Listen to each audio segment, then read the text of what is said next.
Siren's Curse is a Vekoma tilt coaster that just opened up at Cedar Point in Sandusky, Ohio. Today I'll be giving my full in-depth thoughts of the ride experience, talk about the ride's layout, theming, and other ride elements. So let's talk about the theming. There's some nice Lake Erie shipping crates, there's some onboard audio, some LED lights, and the water is purple, and there's a raft in the middle of the ride by the non-inverting loop. So there is some decent theming, and the building is rusty. So Cedar Fair did a great job with the theming of this attraction, and that this attraction was very last minute. So this is definitely the best themed attraction at Cedar Point. So now let's dive into the ride's layout.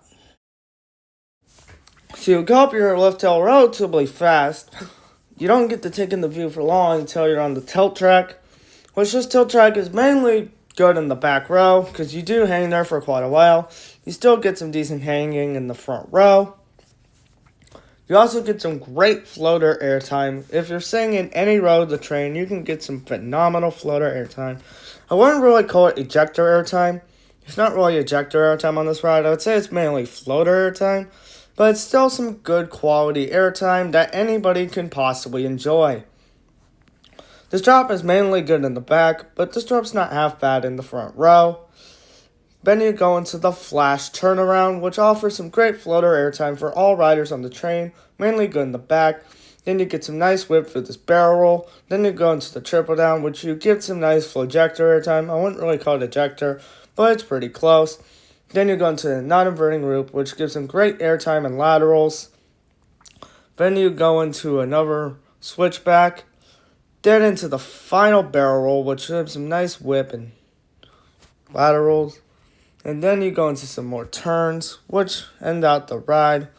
Which, this ride's layout isn't really anything too intense, but it's also not a half bad layout. It's not the most intense coaster in the world. I'd probably place it number 4 at Cedar Point, just behind Millennium Force, Maverick, and Steel Vengeance. But this ride's over top thrill 2 in the top 5 coasters in the park. This ride has a decent thrill level, but I wouldn't say it's super high either. Like, if you're scared of roller coasters, the only scary part of this ride is the tilt. Then the rest of the ride layout isn't really too scary.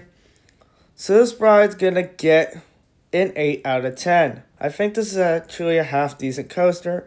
It was actually a decent fit for Cedar Point, even though it was next to Valraven, a coaster with a similar gimmick. But this ride was great. It looks great in terms of presentation. It rides really good. It's glass smooth. And it was a great choice for Cedar Point.